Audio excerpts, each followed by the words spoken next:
Boa noite. Estamos mais uma vez aqui para conversarmos um pouco nesta noite, inclusive fria, para que possamos meditar, refletir, trazer palavras de amor, de carinho, de esperança para todos.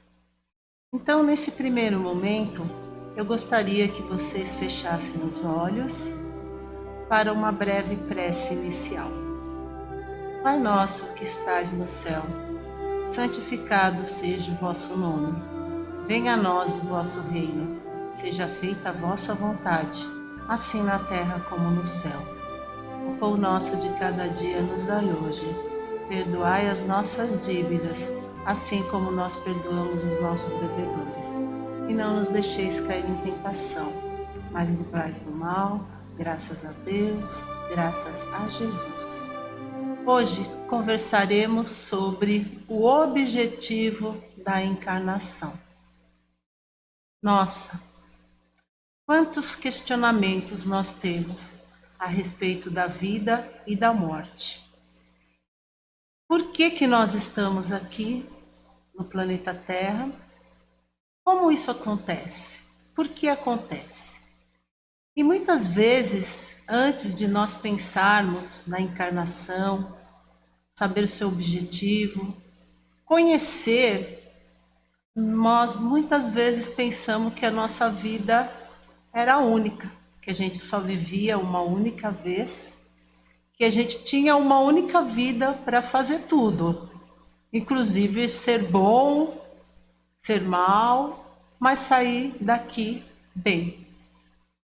Mas pensando, será que o nosso Deus seria tão injusto de dar uma única oportunidade? A gente sabe que muitas vezes uma única oportunidade não é suficiente.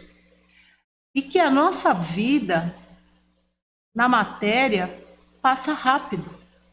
Quando a gente é criança, a gente quer logo chegar nos 18. Depois que a gente chega nos 18, a gente começa a observar que a vida vai rápido.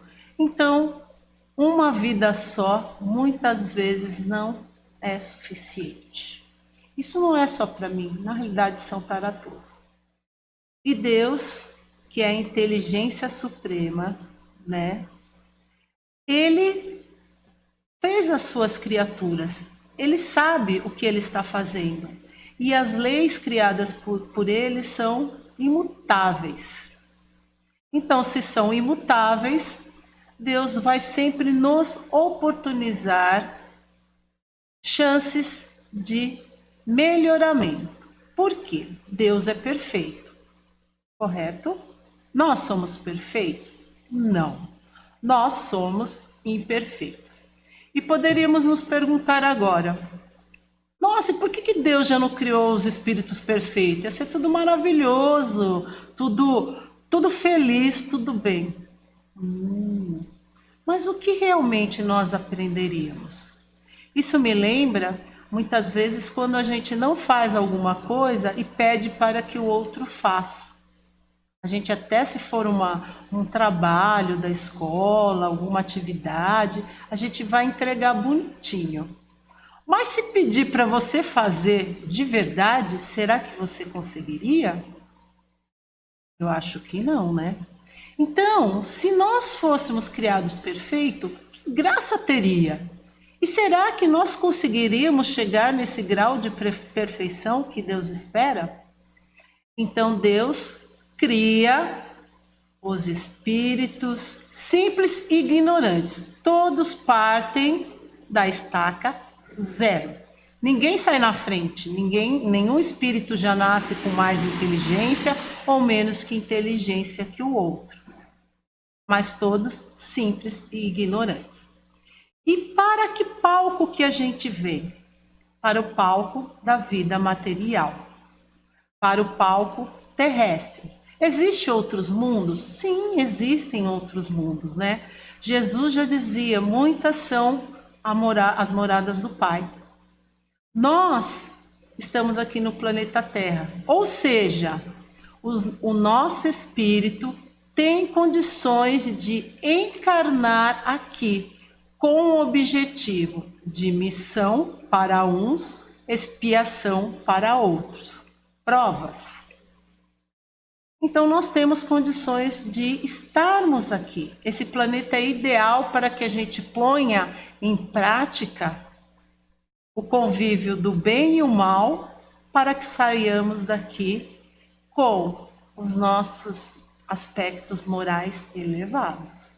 Nossa, bacana, né? Muito bom.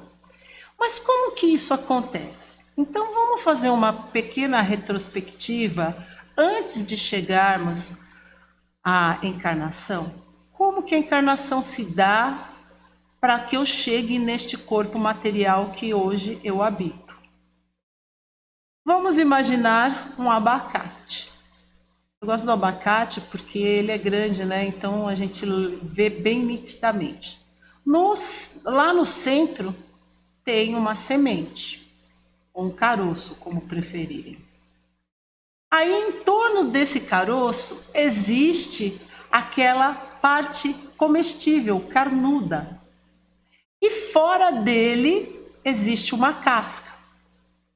Nós podemos comparar o espírito a esse abacate. Como comparar ao abacate?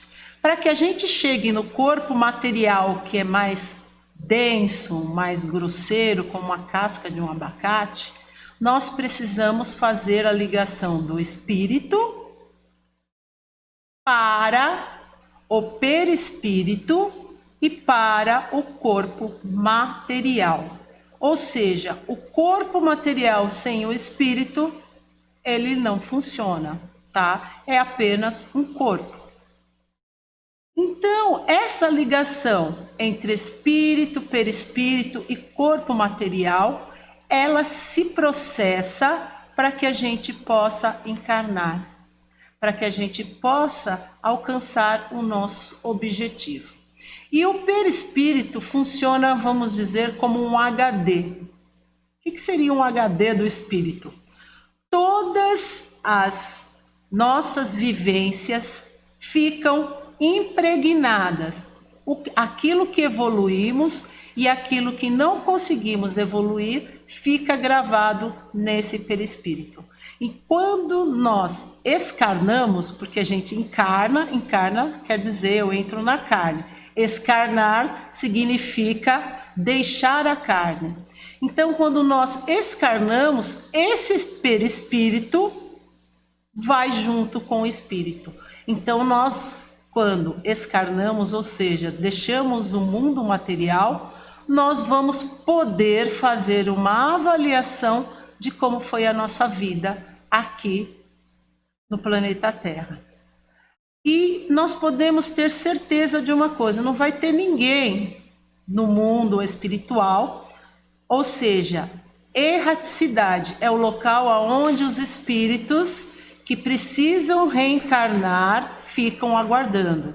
Então, se chama erraticidade, e lá na erraticidade o espírito também não vai ficar de férias, em stand-by, muito pelo contrário. Após a sua recuperação de ter voltado para o mundo espiritual, porque acontece duas recuperações, quando a gente chega e quando a gente volta. Quando a gente volta, a gente se recupera e toma consciência e nós vamos olhar para esse nosso HD.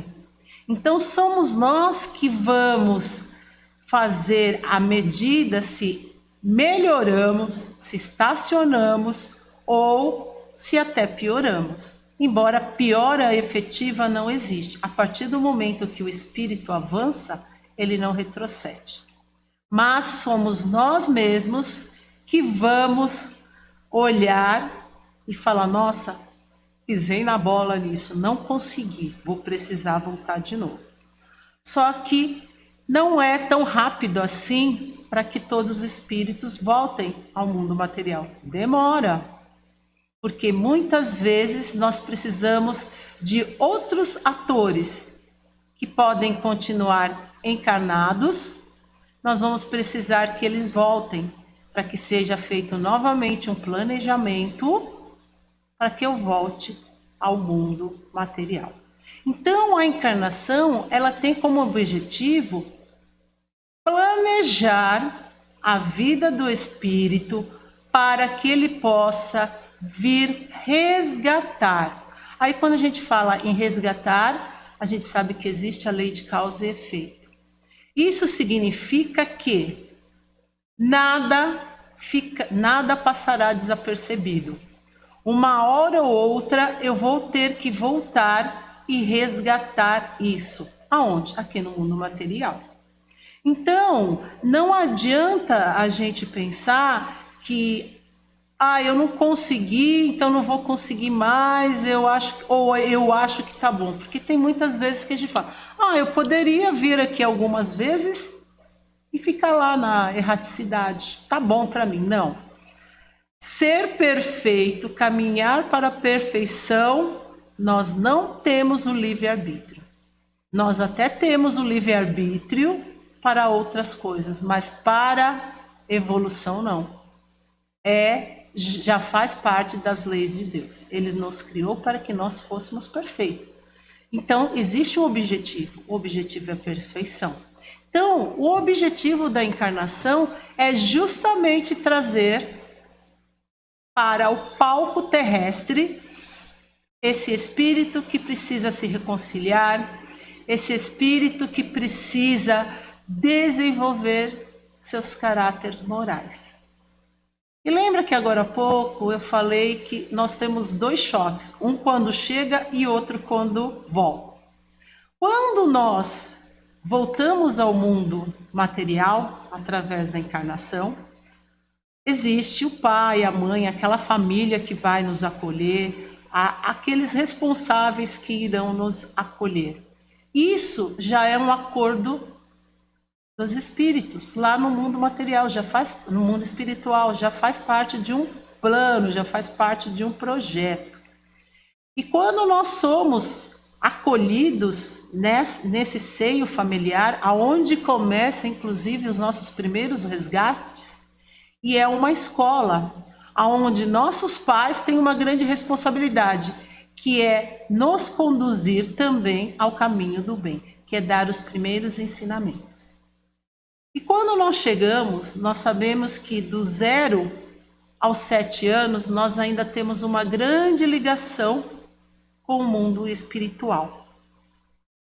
A partir dos 7 anos, na fase da adolescência, nós vamos tomar todo o nosso espírito de volta. Ou seja, nós vamos ter a nossa personalidade, ela vai realmente aparecer como um todo. E aí nós vamos nos firmar para tentar ou nos aproximarmos mais dessa perfeição.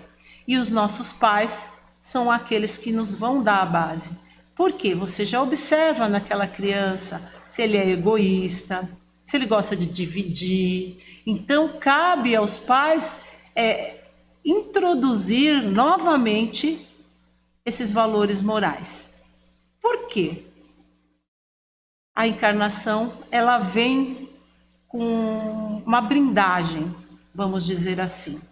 Quando eu chego aqui novamente, eu não lembro quem eu fui.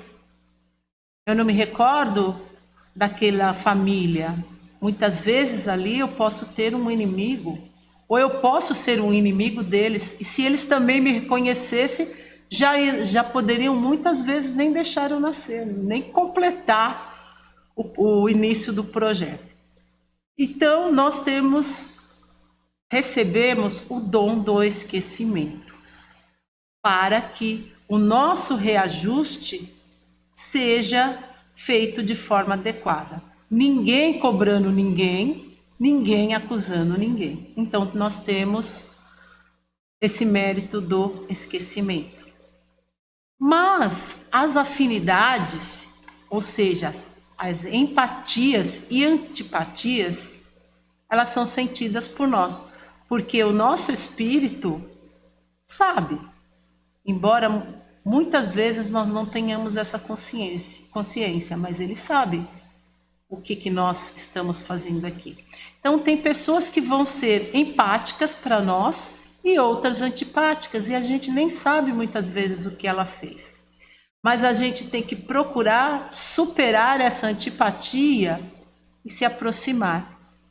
Isso vai acontecer com os familiares, com pessoas ao nosso redor, na escola, no nosso trabalho. Nós temos reajustes para fazer em todos os lugares. Por isso, nós não somos isolados. Nós vivemos numa comunidade, nós vivemos numa sociedade, para que nós possamos interagir com o outro. Porque também, quando nós nos isolamos, essa encarnação, será que terá algum efeito? Eu não interagi com ninguém? Eu estou lá recluso no meio do mato, sozinho? Tem a sua validade as reclusões? Tem também. Mas nós temos que estar interagindo com tudo e com todos, inclusive com a nossa própria natureza, né? Com os animais, com as plantas. Porque às vezes nós ouvimos pessoas comentarem sobre regressão, que elas fizeram uma regressão. Que na encarnação passada elas foram reis, rainhas. Para falar a verdade, a maioria tudo é nobre, ninguém é pobre, não sei porquê. Mas será que sempre fomos nobres? Não, é claro que não. A gente podia ser o escravo, nós poderíamos ter sido soldado, nós poderíamos ter matado. Nós temos relatos históricos da humanidade onde a humanidade era bárbara, tinham guerra, se matava por nada. Vocês podem falar, mudou muita coisa? Mudou. Hoje em dia a gente também vê que às vezes se matam por nada, se morre por nada. Mas nós já melhoramos muito. Melhoramos de que forma? Através desse processo encarnatório, que traz à luz o porquê e o para quê. Tudo tem uma finalidade. Deus sabe muito bem o que faz. É nós que não sabemos o que fazemos e muitas vezes não temos essa consciência. Mas a partir do Evangelho segundo o Espiritismo, outras literaturas espíritas que falam sobre a encarnação, elas vêm nos elucidar a respeito do que estamos fazendo aqui. Não estamos passando férias, não estamos descansando, não estamos matando o tempo, não estamos nos escondendo, mas sim estamos aqui para um crescimento espiritual, evolutivo. E essa evolução, ela é individual, mas ela também é coletiva, porque à medida que a humanidade evolui, ou seja, os espíritos que estão aqui encarnados no planeta Terra e aqueles desencarnados que estão na erraticidade aguardando uma oportunidade, melhoramos, revelações são nos feitas. O próprio Jesus, em sua época, conversando com os seus discípulos, disse que nem tudo eles teriam capacidade de entender, mas que veria a terceira revelação, que é o Consolador, que é o Espiritismo. Por quê? Espírito, conhecimento do Espírito já se tem desde os primórdios, muitas vezes escondido. Nós sabemos que os filósofos, Sócrates, Platão, eles já falavam sobre o Espírito antes de Cristo. Após a vinda de Cristo, todos nós sabemos que existe algo mais além da matéria. E como eu estava falando, à medida que a humanidade evolui, vem-se os esclarecimentos. E foi nos dado o Espiritismo, que foi o Consolador prometido, que nos explica, através dos livros da codificação, os livros dos Espíritos, o Evangelho segundo o Espiritismo, o livro dos Médiuns, qual é a atuação do Espírito neste mundo e em outros mundos. No nosso mundo, ainda, o nosso corpo é um corpo material pesado, denso. Mas à medida que nós vamos evoluindo e podemos habitar outros mundos, nós vamos nos eterizando. Então, o espírito não tem mais a necessidade de se acoplar a um corpo denso. Porque quando estamos dentro desse corpo, é como se estivéssemos dentro de um escafandro, que é aquelas roupas que a gente assiste lá nos filmes do mergulhador. Nós estamos presos a este corpo material e só seremos libertos dele o dia que chegar a nossa hora, que cumprirmos a nossa missão. Lembra que eu falei que é missão, é expiação? Eu considero a nossa vinda para cá uma missão. Uma missão que é dada através da encarnação conforme eu suporto, que é a famosa história, Deus dá o frio conforme o cobertor. Então eu venho para cá num projeto encarnatório que eu possa realmente ter êxito. Eu não posso querer mais do que eu consiga fazer. E muitas vezes, mesmo dentro desse projeto, que teoricamente eu posso cumprir, muitas vezes eu ainda saio daqui falho. E aí, como Deus já deixou tudo estabelecido, eu tenho a oportunidade de voltar. Então, a encarnação, ela é oportunidade, ela é chance de encontros, de resgates, de melhoria do espírito. Pois a intelectualidade, que também é uma das outras asas que nós temos que desenvolver, porque a gente desenvolve a moralidade e a intelectualidade. Essas asas, elas têm que bater juntas para que possamos voar, ou seja, para que possamos evoluir. Então, está aí o porquê, o objetivo da encarnação. Eu espero que todos possam ter compreendido a minha explicação, mas teremos outras oportunidades para que possamos compreender melhor e cada vez mais. E não perder tempo, aproveitar. Então agora eu peço a todos que fechem os olhos e para que possamos receber do nosso Deus, dos nossos amigos espirituais que trabalham incessantemente a nosso favor, esses fluidos salutares e balsâmicos que foram gerados a partir dessa nossa conexão. Que Deus Pai Todo-Poderoso sempre tenha compaixão de nós e que nós, enquanto seus filhos, possamos aproveitar as oportunidades que nos são dadas. Que nós tenhamos olhos para ver, ouvidos para ouvir e possamos abraçar com amor e carinho as nossas encarnações e que possamos cada vez, a cada vinda ao planeta Terra, até que seja necessário, até que sejamos perfeitos, fazer o máximo. E quando chegarmos ao máximo, e se tivermos a oportunidade de voltar ao planeta Terra como missão para auxiliar aqueles que ainda não conseguiram, que possamos fazer, porque aí teremos desenvolvido o nosso amor incondicional, assim como Deus nos ama, que nós possamos sentir este amor e propagá-lo na Terra. Agradeço mais uma vez os mentores da casa e que possamos sair sempre, quando ouvimos palavras de consolo e de esperança, melhores do que aqui chegamos. Graças a Deus, graças a Jesus. Uma boa noite a todos e muito obrigado, gratidão.